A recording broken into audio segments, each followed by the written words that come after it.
300명 하객 앞에서 며느리는 저를 이방인이라 부르며 쫓아내라고 소리쳤습니다. 아들은 제 손에 들린 선물을 바닥에 내동댕이 쳤죠. 그리고 사돈은 제 손에 5만 원짜리 한 장을 택시비라며 쥐어줬습니다. 저는 그저 망연자실한 채 로비 분수대에 앉아 낡은 휴대폰의 단축번호 1번을 길게 눌렀습니다. 비가 참 탱게도 내리네요. 이런 늦가을 텐즘비는 뼛속까지 시린 법이죠. 제가 사는 여기는 인천 구도심이에요. 신도시처럼 삐까뻔쩍하진 않아도 그냥저냥 정부치고 사는 동네죠. 월세 40만 원짜리 빌라. 이 나이에 이런 낡은 빌라 3층을 오르내리는 게 보통 일은 아니에요. 오늘도 장바구니가 어찌나 무거운지 이놈의 무릎이 시큰거려서 혼났어요. 끙끙대며 현관문을 열고 들어오면 좁아도 내 한 몸 니일 곳은 있죠. 살림살이야 다 낡았지만 그래도 아침 저녁으로 쓸고 닦아서 먼지 한 톨 없게 하려고 애를 써요. 깨끗하게 해놓고 앉아 있으면 뭐 하겠어요. 텅 빈 집에서 느껴지는 이 깊은 외로움은 닦아낼 수가 없는 건데 말이에요. 텔레비전 소리만 타게 울리는 게 꼭 내 마음을 대신 말해주는 것 같았어요. 하루 종일 하는 일이라곤 낡은 스마트폰을 들여다보는 게 다예요. 화면을 켰다, 껐다. 혹시나 아들, 우리 민수한테서 연락이 올까 싶어서요. 글씨가 잘 보이지도 않는 이 작은 기계가 뭐라고 이걸 손에서 놓지를 못해요. 며칠 전이었어요. 그날도 한참을 기다리는데 띠링하고 문자 하나가 오더라고요. 우리 민수였어요. 심장이 덜컥 내려앉는 것 같았죠. 그런데 그 내용이 지연이 나왔어요. 하윤이. 그게 다였어요. 하윤이. 내 첫손주 이름인가 봐요. 그런데 날짜를 보니 문자를 보낸 날보다 3일이나 지난 날짜가 찍혀 있더라고요. 며느리가 아이를 낳은 지 3일 만에 그것도 이 짧은 문자 한 통으로 소식을 전해 들은 거예요. 내가 할미가 됐는데 말이죠. 그걸 보고 한참을 멍하니 앉아 있었어요. 서운한 마음이야 이루 말할 수 없었지만 그래도 손주가 태어났다는데 얼마나 보고 싶었겠어요. 이 늙은 할미가 뭐라도 해줘야겠다 싶었죠. 부랴부랴 시장에 가서 제일 좋은 미역이랑 한우를 샀어요. 산모한테는 미역국이 최고니까요. 요즘 애들은 이런 거 안 챙긴다 해도 그래도 빈손으로 갈 수는 없잖아요. 서툰 솜씨로 인터넷을 찾아가며 그 비싸다는 산후조리원 주소를 알아냈어요. 듣자 하니 1,000만 원도 넘는 곳이라더군요. 내가 평생 만져보지도 못한 돈인데 아들 녀석 참 능력도 좋다 싶었죠. 택시를 타고 도착하니 입구부터가 무슨 호텔처럼 번쩍번쩍 하더라고요. 로비에 들어서는데 마침 민수가 나오더군요. 아들 하고 반갑게 불렀는데 민수 표정이 영 굳어지는 거예요. 엄마, 여긴 어쩐 일이세요? 하길래 어쩐 일은 우리 하윤이 보러 왔지. 며느래기 미역국도 좀 끓여주고 하면서 장바구니를 들어 보였어요. 그런데 민수가 내 앞을 딱 막아서는 거예요. 아이고, 엄마, 지연이 지금 예민해서 아무도 못 만나요. 그리고 장모님이 옆에 딱 붙어서 다 챙겨주시니까 엄마는 걱정 안 하셔도 돼요. 그 말이 어찌나 차갑게 들리던지 그래도 손주 얼굴이라도 잠깐 하니까 민수가 한숨을 푹 쉬면서 엄마, 제발 나중에 집에 가면 실컷 보실 거잖아요. 일단 오늘은 그냥 돌아가세요. 하고 등을 떠밀더라고요. 차마 발길이 떨어지지 않아서 그냥 로비 구석 의자에 멍하니 앉아 있었어요. 혹시나 마음이 바뀌어서 날 불러줄까? 혹시나 유리창 너머로라도 손주를 볼 수 있을까? 그렇게 1분이 10분 같고 10분이 1시간 같았죠. 1시간이 훌쩍 지났는데도 아무도 날 찾는 사람이 없었어요. 번쩍이는 로비에 나 혼자 짐짝처럼 앉아있는 기분이었죠. 결국 내가 끓이려고 사온 그 미역이랑 고기를 다시 들고 터덜터덜 밖으로 나왔어요. 그날따라 찬바람이 유난히 매섭더라고요. 그렇게 몇 주가 지났어요. 조리원에서 나왔을 테니 이젠 정말 손주를 볼 수 있겠다 싶어서 아들네 아파트로 찾아갔죠. 신도시라 그런지 우리 빌라하고는 비교도 안 되게 좋더군요. 초인종을 눌렀어요. 한참 만에 인터폰 화면으로 며느래 지연이 얼굴이 나오더라고요. 어머니, 무슨 일로? 하길래 하윤이 보러 왔지. 얼굴 좀 보자 했어요. 그랬더니 지연이가 난처하다는 듯이 말하더군요. 어머니, 저 지금 너무 피곤해서요. 다음에 오시면 안 될까요? 문도 열어주기 전에 그런 말을 하니 정말 서운하더라고요. 그래도 어쩌겠어요. 그럼 쉰다니 어쩔 수 없지. 다음에 오마하고 돌아섰죠. 그날 저녁에 아들한테 전화했어요. 내가 오늘 갔었는데 지연이가 피곤하다고 문을 안 열어주더라 하고 섭섭한 마음에 일렀죠. 그랬더니 민수 녀석 대답이 더 기가 막혔어요. 엄마, 가기 전에 미리 전화를 좀 하시라니까요. 지연이 지금 산후조리 하느라 힘든데 장모님이 다 챙겨주고 계시니까 괜찮아요. 괜찮다는 그 말이 꼭 오지 마시라는 말처럼 들렸어요. 시간이 흘러 설날이 됐어요. 그래도 명절인데 설마 안 오겠나 싶었죠. 며칠 전부터 장을 봐서 떡국 끓일 고기며 잡채며 전이며 혼자서 꼬박 이틀을 전부쳤어요. 늙은 몸으로 쪼그리고 앉아 일했더니 허리가 끊어지는 것 같았지만 아들 녀석이랑 며느리 먹일 생각에 힘든 줄도 몰랐죠. 설날 당일 점심때가 다 돼서야 아들 내외가 손주를 안고 왔어요. 어찌나 반갑던지 어서 와라, 밥 먹자 하는데 민수가 멋쩍게 웃으며 말하더군요. 엄마, 저희 금방 가봐야 해요. 처갓집에도 인사드려야 해서요. 밥상 차릴 틈도 없이 세배만 넙죽 받고는 30분도 안 돼서 쌩하고 가버리더라고요. 텅 빈 집에 남은 수북한 명절 음식을 보니 눈물이 핑 돌았어요. 그날 저녁이었어요. 텔레비전도 재미없고 해서 아들 녀석이 깔아준 그 페이스북인가 뭔가 하는 걸 처음 눌러봤어요.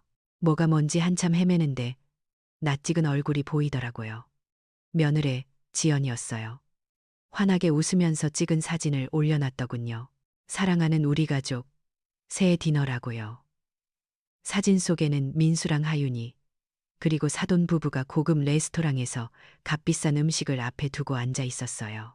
처갓집 가야 해서 바쁘다던 녀석들이 나한테는 얼굴 한번 제대로 안 비추고 자기들끼리는 저렇게 즐거운 시간을 보냈던 거예요. 그 사진을 보는 순간 심장이 쿵 하고 떨어지는 것 같았어요. 나는 정말 잊힌 그림자였던 거예요. 그 레스토랑 사진을 보고 나니 5년 전 그 일이 자꾸만 떠올랐어요. 어쩌면 이 모든 일의 시작은 그때였는지도 모르겠어요. 우리 민수가 지연이를 데려와 결혼하겠다고 했을 때 참 며느리가 예쁘고 집안도 좋다니 얼마나 기뻤겠어요. 하지만 상견례 자리에서부터 뭔가 삐걱대기 시작했죠. 사돈댁에서는 지연이 친구들 수준이 있다면서 결혼 비용으로 7천만 원을 턱 내놓으시더군요. 그러면서 제게는 어머니도 성의는 보이셔야죠 하고 은근히 압박을 주셨어요. 3천만 원. 제게는 정말 억소리 나는 돈이었지만 아들 결혼인데 어쩌겠어요. 이 늙은 어미가 빚이라도 내야 하나 밤잠을 설쳤죠. 결혼식이 끝이 아니었어요. 신혼집을 구하는데 사돈댁에서 2억 5천만 원을 보태시면서 강남은 아니더라도 하고 말끝을 흐리시더군요. 아니나 다를까 그날 저녁 민수가 저를 찾아왔어요. 지연이가 민수를 들들 볶았나 봐요. 어머니도 1억 2천은 해주셔야 해요. 아들 녀석이 어렵게 말을 꺼내는데 정말 눈앞이 캄캄해지더군요. 평생 만져보지도 못한 돈이었어요.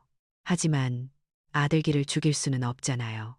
그래서 정말 아무에게도 말하지 못했던 제 동생 태준이가 젖쓰라고 몰래 챙겨준 돈에 손을 댔어요. 남편, 사업 망하고 동생 아니었으면 어쩔 뻔했나 가슴을 쓸어내리면서요. 그렇게 비밀리에 돈을 보태고 나니 제 수중엔 정말 아무것도 남지 않았어요. 그렇게 아들네가 자리 잡고 하윤이가 태어나고 제가 그렇게 문전박대를 당하긴 했지만 손주라는 게 생기니 마음이 자꾸 약해지더라고요. 그 약해진 마음을 녀석들이 모를 리 없었죠. 어느 날 민수가 얼굴이 반쪽이 돼서 저를 찾아왔어요. 엄마, 하윤이 영어 유치원 등록해야 하는데 700만 원이 모자라요. 700만 원.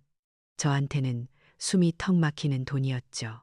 하지만 손주 교육이라는데, 그것도 영어 유치원이라는데, 이 무식한 할미 때문에 손주 앞길 막는 건 아닌가 싶어 덜컥 겁이 났어요. 망설이다가 정말 비상금으로 꽁쳐뒀던 돈을 탈탈 털어서 쥐어줬어요. 고맙다고 역시 엄마밖에 없다고 하고 갔는데 며칠 뒤였어요. 또 그놈의 페이스북이었죠.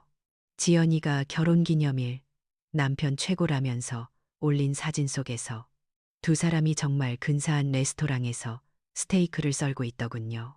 하윤이는 보이지도 않았어요. 손주 학비라던 그 700만 원이 두 사람 결혼기념일 식사비로 들어간 거예요. 가슴이 철렁 내려앉았어요. 그 일로 마음이 상했지만 차마 아들한테 따져 묻지는 못했어요. 그런데 얼마 지나지 않아 이번에는 민수가 아예 제 빌라 방바닥에 무릎을 꿇고 앉은 거예요. 녀석이 엉엉 울면서 말하더군요. 엄마, 저희 쫓겨나게 생겼어요. 집주인이 전세금을 2,500만 원이나 올려달래요. 이 돈 없으면 하윤이 데리고 길거리에 나 앉아야 해요, 제 아들이. 다 큰 아들이 무릎을 꿇고 우는데 2,500만 원이 문제겠어요. 하윤이 보증금이라는데 정신이 아득해졌죠. 저는 망설일 틈도 없이 은행으로 달려갔어요. 제 이름으로 된 유일한 재산, 늙어서 아플 때 쓰려고 혹시라도 민수한테 짐되기 싫어서 모아둔 마지막 적금과 예금이었어요. 창구 직원이 어머니, 이거 해지하시면 손해보세요 하는데 아들이 길바닥에 나앉게 생겼는데 손해가 대수인가요? 그렇게 2,500만 원을 찾아서 민수 손에 쥐어줬어요. 이제 정말 한숨 돌렸나, 아들 녀석 이사 잘했나 걱정하고 있었죠. 그런데 바로 그 주 주말이었어요. 또 지연이 페이스북이었어요. 제주도 5성급 호텔, 힐링 여행이라는 글과 함께 온 가족이 수영장에서 환하게 웃고 있는 사진이 올라온 거예요. 2,500만 원이 없어서 길거리에 나앉는다던 녀석들이 제 마지막 노후 자금을 받아서 제주도 최고급 호텔로 여행을 간 거였어요. 그때 정말 세상이 무너지는 것 같았어요. 그 돈을 다 가져가고 나니 아들 내외 태도는 이제 노골적으로 차가워지더군요. 연락도 뜸해졌고요. 그래도 손주 생일은 챙겨야겠다 싶었어요. 하윤이 첫돌이었거든요. 선물이며 케이크며 잔뜩 사들고 아들 집을 찾아갔죠. 초인종을 눌렀는데 이번엔 지연이가 문을 열고 나오더군요. 하지만 현관문 틈만 살짝 열고요. 어머니, 오늘 친구들 오기로 해서요. 하길래, 그래? 그럼 나도 같이 축하해주면 되겠네 했어요. 그랬더니 지연이가 정말 믿을 수 없는 표정으로 저를 위아래로 훑어보더니 솔직히 어머니 오시면 제가 좀 창피해요. 라고 말했어요. 창피하다고요. 제 옷차림이, 제 얼굴이, 제 존재가 창피하다는 거였어요. 저는 그 자리에 얼어붙어서 아무 말도 못하고 손에 든 케이크만 내려놓고 돌아섰어요. 며칠 뒤에 또 SNS를 봤어요. 처갓집 식구들만 모였다더니 그게 아니었어요. 수십 명의 친구들을 불러서 화려하게 돌잔치를 했더라고요. 그 사진 속 어디에도 저는 없었어요. 그제야 깨달았어요. 나는 그냥 돈이나 대주는 창피한 늙은이, 그 이상도 이하도 아니었던 거예요. 창피하다는 며느리의 그 한마디, 손주 생일잔치에서조차 쫓겨났던 그날 이후로 저는 정말 껍데기만 남은 것 같았어요. 마지막 남은 적금까지 다 빼주고 이제는 돈이 없으니 정말 쓸모없고 창피하기만 한 늙은이가 된 거였죠. 텅 빈 빌라방에 홀로 앉아 있으니 뼛속까지 시린 바람이 들어오는 것 같았어요. 그렇게 며칠을 보냈는지 몰라요. 그러다 지난주였어요. 하필이면 제 칠순 생일이었죠. 칠순, 사람들은 큰 잔치도 한다는데 저는 그런 건 바라지도 않았어요. 그냥 아들 녀석이 엄마 축하해 하고 전화 한 통, 아니 문자 한 통이라도 주지 않을까. 아침부터 혹시나 하는 마음에 낡은 스마트폰만 닳도록 들여다봤어요. 콩나물국이라도 끓여 먹을까 싶어 미역 조금 불려놓고는 종일 현관문 소리, 전화벨 소리만 기다렸죠. 하지만 해가 지고 밖이 깜깜해질 때까지 전화벨은 끝내 울리지 않았어요. 아들도 며느리도 아무도 제 칠순을 기억하지 못했어요. 그래, 내가 무슨 기대를 하겠나. 창피한 늙은이 생일은 있는 게 당연한 건지도. 그렇게 스스로를 다독이며 차갑게 식은 미역국을 버리려는데 밤늦게 전화가 울리더라고요. 심장이 덜컥 내려앉았어요. 민수인가 싶어 허둥지둥 전화를 받았죠. 누님, 저 태준이에요. 제 남동생 태준이었어요. 누님, 칠순 진심으로 축하드려요. 제가 지금 사업 확장 때문에 정신이 없어서 직접 찾아뵙지도 못하고 정말 죄송해요. 제가 조만간 꼭 그 목소리를 듣는데 하루 종일 꾹꾹 눌러 참았던 눈물이 와르르 쏟아지는 거예요. 아니다. 뭐가 미안해. 네가 제일 바쁜데 전화해 준 것만 해도 고맙다. 태준이는 제가 업어 키운 동생이에요. 저 성공한 거 다지 힘으로 한 거지만 그래도 늘 저를 잊지 않았죠. 민수 녀석은 제 외삼촌이 얼마나 대단한 사람인지 잘 몰라요. 어릴 때 몇 번 본 게다고 그냥저냥 바쁘게 사는 외삼촌 정도로만 알죠. 그 녀석이 제 외삼촌의 진짜 모습을 알 턱이 없죠.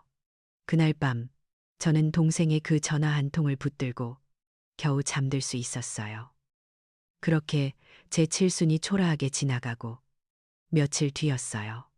웬일로 민수가 잠시 빌라에 들렀더군요. 무슨 일인가 싶어 물끄러미 쳐다보는데 녀석이 방 안에서 초조하게 서성이며 전화를 받더라고요. 아, 네, 감사합니다. 다음 주 토요일 저녁 6시. 네, 임페리얼 로얄 호텔 맞습니다. 최 여사님 칠수년 예약 확인. 네, 감사합니다. 저는 부엌에서 물을 따르다가 그 말을 어깨 너머로 똑똑히 들었어요. 임페리얼 로얄 호텔 다음 주 토요일 최 여사님 칠순. 녀석이 전화를 끊고 흠칫 놀라며 저를 쳐다보더군요. 제가 가만히 물었어요. 다음 주에 사돈 생신이시냐? 민수가 눈을 피하며 망설이더라고요. 아, 네, 엄마. 장모님 칠순이세요. 그냥. 뭐, 가족들끼리 조촐하게 식사나. 녀석이 조촐하게라는 말을 우물쭈물 내뱉는데 제 귀에는 임페리얼 로얄 호텔이라는 이름이 쟁쟁하게 울렸어요. 저녁 6시 임페리얼 로얄 호텔. 제가 장소와 시간을 다시 확인하듯 말하자 민수 얼굴이 하얘지더군요. 엄마, 그게 제 칠수는 아들 녀석조차 잊어버렸어요. 전화 한 통 없었죠. 그런데 사돈 칠수는 다음 주 이 나라에서 제일 비싼 호텔 중 하나인 임페리얼 로얄 호텔에서 연애를 한다는 거예요.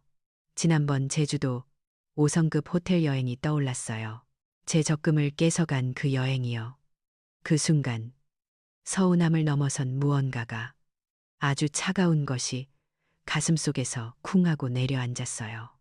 그래, 나는 가난한 시어머니고 사돈은 부유한 친정어머니니까 이 차별은 당연한 거였겠죠. 깊은 슬픔이 밀려왔지만 이상하게도 눈물은 나지 않았어요. 그냥 모든 게 명확해지는 기분이었어요. 민수가 제 눈치를 보며 어쩔 줄 몰라 하는데 제가 아주 조용히 하지만 단호하게 말했어요. 그럼 그날 엄마도 가마. 민수가 질겁을 하더군요. 네, 어머니, 거긴 그냥 저희끼리, 아니, 처갓집 식구들만 모이는 자리라서. 어머니 오시면 좀 녀석이 창피하다는 말을 또 하려다 간신히 삼키는 게 보였어요. 하지만 제 표정은 변함이 없었어요. 사돈 칠순인데 내가 어떻게 그냥 있니? 가야지. 민수가 안절부절 못하다가 도망치듯 빌라를 나갔어요. 저는 그 자리에 한참을 서 있다가 방 안으로 들어갔어요. 그리고 장롱 깊숙한 곳에서 빛바랜 반개꼬리 상자를 꺼냈죠. 한때는 저도 손재주 좋다는 소리 꽤나 들었거든요. 가장 고운 비단 조각들을 꺼냈어요. 며칠 밤낮으로 돋보기를 쓰고 바느질을 했어요. 사돈을 위한 선물이었죠. 고운 비단 복주머니 한 쌍을 만들었어요. 하나에는 장수를 뜻하는 학을 한 땀 수놓았고요. 다른 하나에는 부귀를 뜻하는 모란을 화려하게 피워냈어요.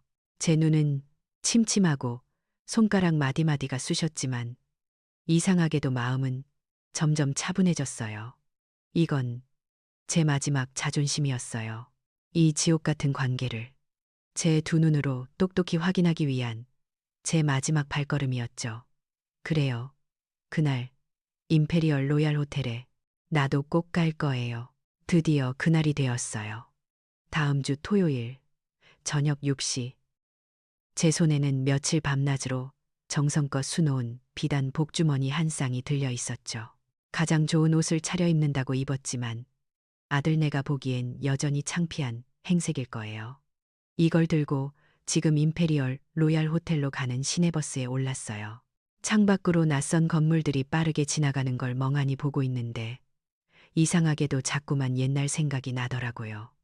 70평생 까맣게 잊고 싶었던 하지만 단 하루도 잊은 적 없는 그 지긋지긋했던 부산에서의 기억 말이에요. 1968년이었어요. 저는 그때 박순덕이 아니라 윤민서라는 이름을 썼죠. 16살 처녀였어요. 우리는 부산 아미동 산꼭대기 비탈길에 위태롭게 서 있는 3평짜리 판잣집에 살았어요. 상위 군인이셨던 아버지, 폐결핵으로 골골대며 자리에 누우신 어머니, 그리고 저보다 어린 남동생 태준이까지 우리 네 식구는 그 3평짜리 좁아터진 방에서 부대끼며 살았죠. 태준이는 참 똑똑한 아이였는데 집안 형편 때문에 학교를 그만두고 부두에서 짐을 나르거나 어시장에서 생선 상자를 날라야 했어요. 아버지는 몸이 성치 않으셨고 어머니는 약값 댈 돈도 없었으니까요. 실질적인 가장은 저 16살 민서였어요. 저는 새벽 4시만 되면 눈을 비비고 일어나 삶은 달걀이랑 엿을 한가득이고 부산역으로 향했죠. 계란 사소, 뜨끈뜨끈한 계란, 달달한 엿 사소, 목이 터져라 외쳐야 그날 저녁 우리 식구 입에 겨우 풀칠이라도 할 수 있었거든요. 겨울에는 어찌나 춥던지 방바닥에 신문지를 몇 겹씩 깔고 얇은 이불 하나를 덮고 온 가족이 부둥켜 안고 잤어요. 그러다 연탄가스에 중독돼서 온 가족이 다 같이 저 세상으로 갈 뻔한 적도 있었죠. 정말 하루하루가 지옥 같았어요. 1970년에는 태풍 올가가 그 약해 빠진 판잣집 지붕을 통째로 날려버려서 며칠을 뜬 눈으로 비를 맞으며 밤을 새웠고요. 1971년에는 아버지가 결국 돌아가셨어요. 그리고 바로 이듬해 1972년 어머니마저 병원비 한 푼 못 써보고 차가운 방바닥에서 눈을 감으셨죠. 어머니가 돌아가셨을 때 제 나이 19살이었어요. 제게 남은 건 16살짜리 동생 태준이 하나뿐이었죠. 그때 결심했어요. 이 지긋지긋한 가난을 내 대에서 반드시 끊어내야 한다고요. 태준이는 머리가 좋았으니까요. 저는 제가 부산역에서 엿을 팔아 모은 돈, 어머니 장례 치르고 남은 푼돈까지 그야말로 제 전 재산을 탈탈 털어서 태준이 손에 쥐어줬어요. 태준아, 너는 학교로 돌아가라. 이 가난을 끊을 수 있는 건 교육뿐이다. 그게 아미동 판잣집에서의 제 마지막 약속이었어요. 태준이는 제 희생을 잊지 않았어요. 그 독한 놈, 이를 악물고 공부하더니 결국엔 사업을 하겠다고 나섰죠. 훗날 사업을 시작할 때도 제가 마지막까지 모아뒀던 돈을 종잣돈으로 가져갔어요. 수없이 실패하고 넘어지더군요. 저를 붙들고 몇 번이나 울었는지 몰라요. 하지만 결국엔 제 동생 태준이는 지금 이 나라에서 손꼽히는 부동산, 호텔 체인의 거물이 되었어요. 제 삶이 그 후로 순탄했냐고요. 아니요. 결혼하고 민수 낳고 그냥저냥 평범하게 사는 줄 알았는데 IMF가 터졌어요. 남편 사업이 무너지면서 120억, 정말 눈앞이 캄캄해지는 빚더미에 앉게 됐죠. 그때였어요. 막 자리를 잡기 시작했던 태준이가 저와 함께 그 120억 빚을 다 갚아줬어요. 누님, 걱정 마소. 내가 있잖아. 그 한마디에 얼마나 울었는지 몰라요. 태준이가 크게 성공한 뒤에 저한테 그룹 지분을 나눠주겠다고 했어요. 지금 제가 가는 이 임페리얼 로얄 호텔도 사실은 제 동생 거였으니까요. 하지만 저는 거절했어요. 남편의 파산이 제게는 너무 큰 상처로 남았거든요. 돈 때문에 피눈물 흘리는 게 어떤 건지 아니까 다시는 그런 거에 엮이고 싶지 않았어요. 무엇보다 성공한 동생한테 짐이 되기 싫었어요. 하지만 그 고집센 태준이는 제 말을 듣지 않았어요. 알겠다. 누님 마음대로 하소. 하더니 누님 몫으로 따로 떼어둔 지분이 있다며 거기서 나오는 엄청난 수익금을 매달 제 차명 계좌로 보내기 시작했어요. 저는 그 돈에 손대지 않았어요. 남편 죽고 민수 결혼시키고 저는 그냥 인천의 이 낡은 빌라에서 월 40만 원짜리 월세 내고 아껴 쓰고 그 돈은 그냥 없는 돈처럼 잊고 살았죠. 하지만 그 돈은 수십 년간 쌓이고 쌓여 이제는 저조차 상상할 수도 없는 거금이 되었어요. 우리 민수는 이 사실을 까맣게 몰라요. 제 외삼촌이 그냥 바쁜 사업가인 줄만 알죠. 어릴 때 몇 번 본 게 다니까 태준이의 지금 지위나 재산을 꿈에도 상상 못할 거예요. 제가 이렇게 가난한 할머니로 월세 40만 원짜리 빌라에 사는 게 그 녀석들한테는 너무나 당연했던 거죠. 버스가 드디어 멈춰 섰어요. 저 앞에 임페리얼 로얄 호텔이라는 거대한 황금빛 간판이 보이더군요. 저는 손에 든 비단 복주머니를 꽉 움켜쥐고 천천히 눈을 감았어요. 그래, 나는 가난한 노인도 창피한 존재도 아니었어요. 나는 이 호텔의 주주였어요. 심호흡을 한번 크게 했어요. 제 손에 들린 이 비단 복주머니가 어쩐지 오늘따라 참 무겁게 느껴지더군요. 떨리는 건지 아니면 그냥 힘이 없는 건지 제 낡은 외투, 가장 깨끗하게 빨아입은 이 수수한 옷차림이 저 거대한 황금빛 문 앞에서 참 초라해 보였어요. 임페리얼 로얄 호텔. 이름 한번 거창하네요. 저는 그저 제 마지막 자존심을 확인하러 온 것뿐인데 말이죠. 회전문을 밀고 로비로 들어섰는데 정말이지 숨이 턱 막히는 것 같았어요.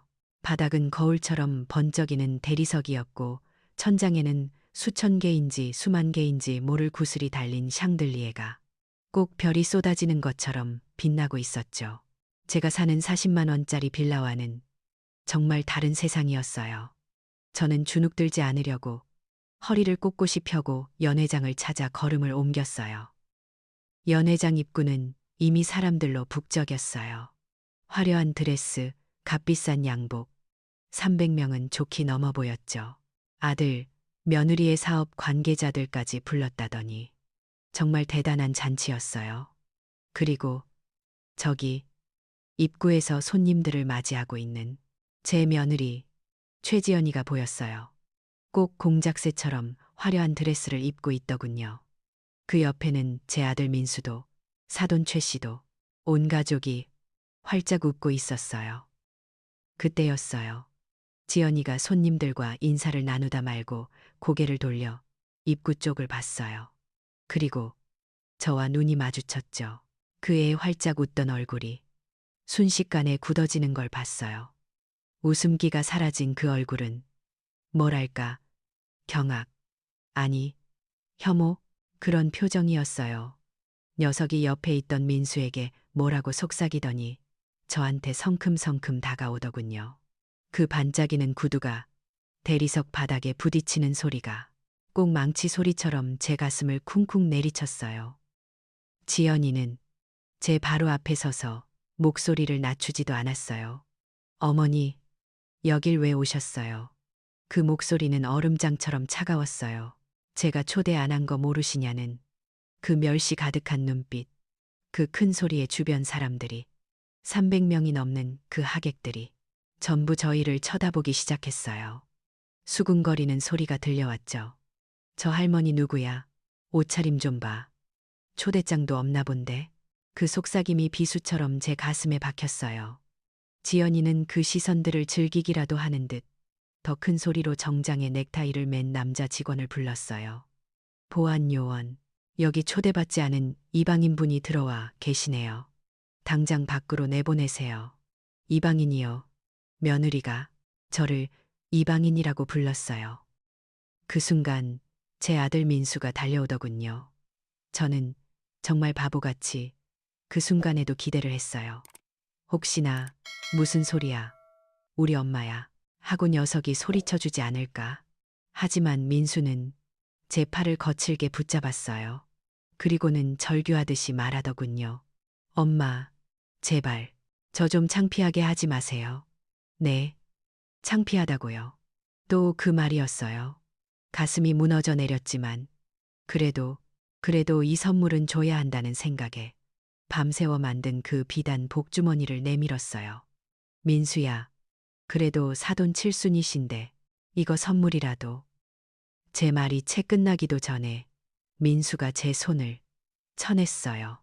아, 정말 녀석이 뿌리친 손길에 그 고왔던 비단 복주머니가 학과 모란이 수놓아진 그 주머니가 차갑고 더러운 대리석 바닥으로 툭 떨어졌어요. 민수가 악을 쓰더군요. 어머니, 잔치 끝났어요. 제발 그냥 집에 가세요. 가시라고요. 그때였어요. 며느리의 아버지, 사돈 최 씨가 점잖은 체하며 저한테 다가오시더군요. 저를 정말 길거리에 벌레 보듯이 위아래로 훑어봤어요. 그러더니 주머니에서 지갑을 꺼내서 5만 원짜리 지폐 한 장을 뻣뻣하게 꺼내더군요. 그리고는 그 돈을 제 손에 쥐어줬어요. 택시비요. 이걸로 타고 가보쇼. 택시비. 그래요. 아들은 제 선물을 바닥에 내동댕이 쳤고 며느리는 저를 이방인 취급했고 사돈은 저를 5만 원짜리 거지 취급했어요. 300명이 넘는 사람들 앞에서요. 저는 정말 망연자실했어요. 아무 생각도 나지 않았죠. 그냥 멍하니 돌아서서 바닥에 떨어진 그 더러워진 복주머니를 주워 들었어요. 그리고는 연회장을 등지고 터덜터덜 걸어 나왔어요. 로비 한가운데에 거대한 분수대가 있더군요. 콸콸 쏟아지는 물소리만이 제 귀에 들렸어요. 저는 그 분수대 가장자리에 짐짝처럼 걸터 앉았어요. 손에는 사돈이 쥐어준 그 5만 원짜리 지폐가 땀에 젖어 축축하게 구겨져 있었죠.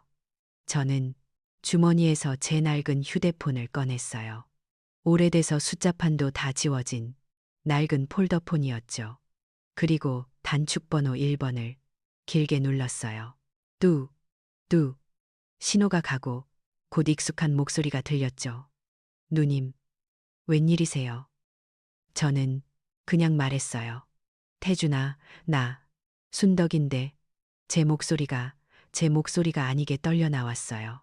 나 지금 임페리얼 로얄 호텔인데 태준아, 나 여기서 쫓겨났어. 며느래가 나보고 이방인이래. 민수는 내가 준 선물을 바닥에 던지고 사돈은 나한테 5만 원을 줬어. 택시비 하라고. 제가 무슨 말을 하는지도 몰랐어요. 그냥 눈물이 쏟아졌어요. 전화기 저편에서 태준이의 숨소리가 거칠어지는 게 느껴졌어요. 누님, 지금 어디라고요? 임페리얼 로얄 호텔. 로비요. 알겠어요. 누님, 거기서 15분만. 아니, 10분만 꼼짝 말고 기다리세요. 내가 지금 갈게요. 정말 15분쯤 지났을까요? 호텔의 그 거대했던 유리 회전문이 꼭 폭발하듯이 세차게 돌아가더군요. 그리고 제 동생 태준이가 경로한 얼굴로 로비 안으로 뛰어들어왔어요. 평소에 그렇게 중요하게 생각하던 양복 재킷도 벗어던진 채 셔츠 바람으로요. 그 뒤로는 태준이네 비서실장이며 본부장이며 까만 양복을 입은 임원 수십 명이 사색이 된 얼굴로 따라 들어오고 있었어요. 나중에 들으니 태준이 그날 1천억 원짜리 계약서에 도장을 찍으려다 말고 제 전화를 받고는 그 자리에서 계약서를 찢어버리고 달려왔다더군요. 태준이가 로비 한가운데 분수대 앞에 초라하게 앉아있는 저를 발견했어요. 그리고는 한달음에 달려와 제 앞에 무릎을 꿇더군요. 제 얼굴을 보더니 제 손에 아직도 쥐어져 있는 그 구겨진 5만 원짜리 지폐를 보더니 태준이의 눈이 그렁그렁한 게 아니라 정말 시뻘겋게 변했어요. 누님, 누님, 이게 대체. 태준이가 제 손에서 그 5만 원짜리를 뺏어 들고는 그대로 찢어버렸어요. 그리고는 벌떡 일어나 뒤따라온 임원 중 한 사람, 이 관장이라고 제가 얼굴을 아는 그 사람을 불렀어요. 태준이의 목소리는 분노로 떨고 있었지만 얼음장처럼 차가웠어요. 이 관장, 이 관장이 땀을 비오듯 쏟으면서 90도로 허리를 숙였죠. 네, 회장님. 저 연회장, 지금 당장 폐쇄해. 이 관장의 눈이 동그래졌어요. 네, 하지만, 회장님, 지금 최 사장님 댁 연회가, 태준이가 그 말을 잘랐어요. 폐쇄하라고. 안에 있는 인간들, 단 한 놈도 빼놓지 말고, 싹 다 끌어내. 당장. 그 소란에 연회장 안에 있던 사람들이 무슨 일이냐며 밖으로 쏟아져 나오기 시작했어요. 사돈 최 씨, 그리고 지연이와 민수가 잔뜩 화가 난 얼굴로 제일 앞에 서 있더군요. 아니, 지금 이게 무슨 짓입니까? 당신들 도대체 뭔데 남의 귀한 잔치를 망쳐. 사돈 최 씨가 고래고래 소리를 질렀어요. 태준이가 그를 천천히 돌아봤어요. 그리고는 비웃었어요. 내가 누구냐고. 태준이가 로비에 있는 모든 사람이 들을 수 있게 천천히 하지만 우렁차게 말했어요. 내가 이 호텔 체인을 전부 소유하고 있는 그룹의 회장 박태준이다. 정적. 로비 전체가 숨소리 하나 들리지 않는 정적에 휩싸였어요. 300명이 넘는 하객들이 전부 입을 벌린 채 얼어붙었죠. 지연이와 민수의 얼굴이 하얗게, 정말이지 종이장처럼 하얗게 질려가는 걸 저는 똑똑히 봤어요. 태준이는 멈추지 않았어요. 저벅저벅 저한테 걸어와 제 어깨를 감싸 안았어요. 그리고는 저를 가리키며 300명의 하객들 앞에서 선포했어요. 그리고 당신들이 내 호텔에서 감히 거짓 취급을 하고 이방인이라 부르며 5만 원짜리 한 장으로 쫓아내려 한 저분이, 태준이가 잠시 숨을 골랐다가 포효하듯이 외쳤어요. 내가 내 어머니처럼 모시는 나의 유일한 누님이다. 그때였어요. 저도 입을 열었어요. 제 목소리가 이상하게도 조금도 떨리지 않았어요. 저는 바닥에 떨어졌던 그 비단 복주머니를 천천히 들어보이며 지연이를 똑바로 쳐다봤어요. 그래, 나는 박태준 회장의 누나다. 그리고 너희가 상상도 못할 수익을 매년 이 호텔에서 받고 있는 주주다. 지연이의 입에서 아 하는 바람 빠지는 소리가 났어요. 태준이가 이 관장에게 마지막 명령을 내렸어요. 저 최 씨 일가 전원, 그리고 태준이가 민수를 노려보며 그 이름을 꼭 침뱉듯이 내뱉었어요. 내 조카 강민수. 저 인간들 전원, 앞으로 우리 그룹이 소유한 전 세계 모든 호텔, 리조트, 레스토랑, 그 어디에도 발못 붙이게 해. 영구 출입 금지시켜. 당장. 그 말이 떨어지자마자 지연이가 으악 하는 비명과 함께 그 자리에 그대로 쓰러졌어요. 정말로 기절을 한 건지 하는 척을 한 건지는 모르겠지만요. 그리고 제 아들 민수는 외삼촌, 아니 회장님, 잘못했어요. 어머니, 제가 잘못했어요. 라고 외치면서 그 비싼 대리석 바닥에 무릎으로, 아니 내 발로 기어오더군요. 민수가 제 다리를 붙잡으려고 했어요.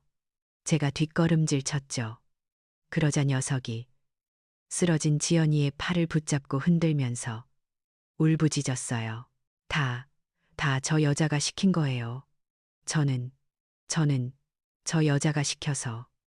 저는 그냥 그 꼴을 말없이 내려다봤어요.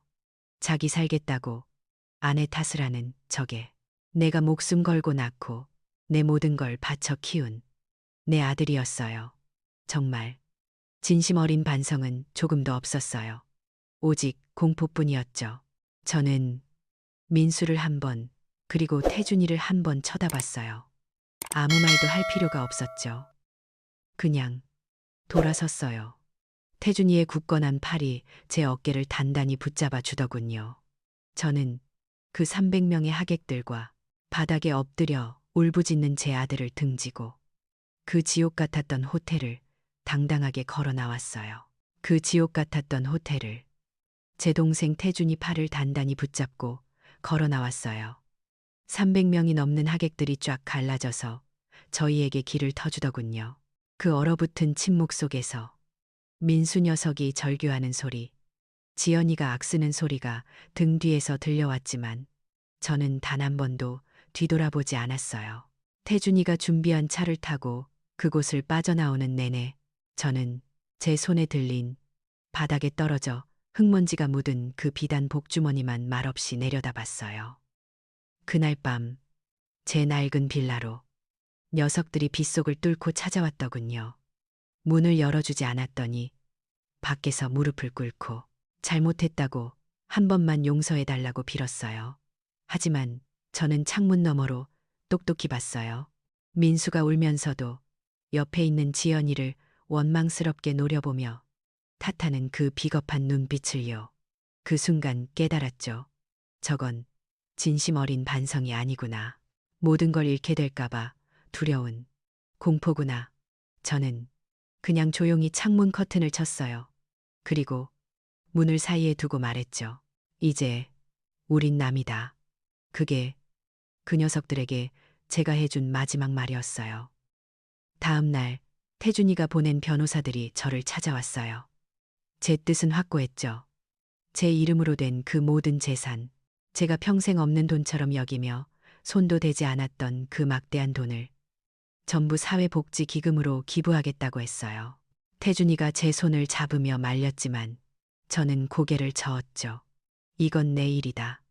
내 손으로 매듭 짓게 해다오. 제 유언장은 그렇게 그날 다시 쓰였어요. 아, 물론 딱 하나는 남겨뒀어요. 제 손주, 하윤이, 그 어린 것은 아무 잘못이 없잖아요. 그래서 태준이한테 부탁해서 하윤이가 대학까지 무사히 마칠 수 있도록 교육비로만 쓰이는 신탁기금을 따로 만들었어요. 물론 민수나 지연이는 단 1원도 손댈 수 없도록 단단히 묶어뒀죠. 그게 제가 어미로서 또 할미로서 할 수 있는 마지막 도리였어요. 그 호텔에서의 일은 금방 세상에 알려지더군요. 하긴 300명이 넘는 하객들이 두 눈으로 똑똑히 봤으니까요. SBS 방송국에서도 연락이 왔다고 해요. 시어머니의 반전, 호텔의 주주였던 그녀 뭐 그런 자극적인 제목으로 방송이 나갔다더군요. 인터넷이며 뭐며 난리가 났다고 들었어요. 민수와 지연이는 세상 모든 사람에게 손가락질을 받게 됐죠. 그 똑똑하던 며느리 지연이는 참 빠르더군요. 방송이 나가고 얼마 안 돼서 민수한테 이혼 소송을 냈다고 해요. 자기 인생 망쳤다면서요. 민수도 그 엄청난 스캔들과 수치심 때문에 그나마 다니던 회사에서 권고사직을 당했다더군요. 결국 두 사람은 그렇게 남남이 됐어요. 그 소식을 전해 들었지만 이상하게도 제 마음은 그냥 덤덤했어요.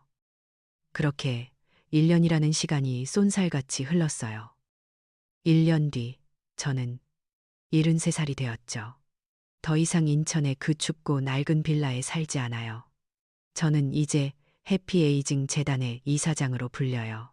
제가 기부한 그 재산으로 그리고 제 동생 태준이의 아낌없는 도움으로 전국에 5개의 해피에이징 센터를 열었어요. 저처럼 외롭게 홀로 지내는 어르신들을 위한 따뜻한 집이죠. 저는 그곳에서 어르신들과 함께 밥을 먹고 이야기를 나누고 화초를 가꾸고 함께 웃어요. 지난 5년간 저를 뼈저리게 짓눌렀던 그 지독한 외로움은 이제 어디에도 없어요. 그러던 어느 날이었어요. 센터 사무실로 아주 초췌하고 남루한 몰골의 남자가 저를 찾아왔더군요. 한눈에 봐도 참 힘겹게 살아온 얼굴이었어요.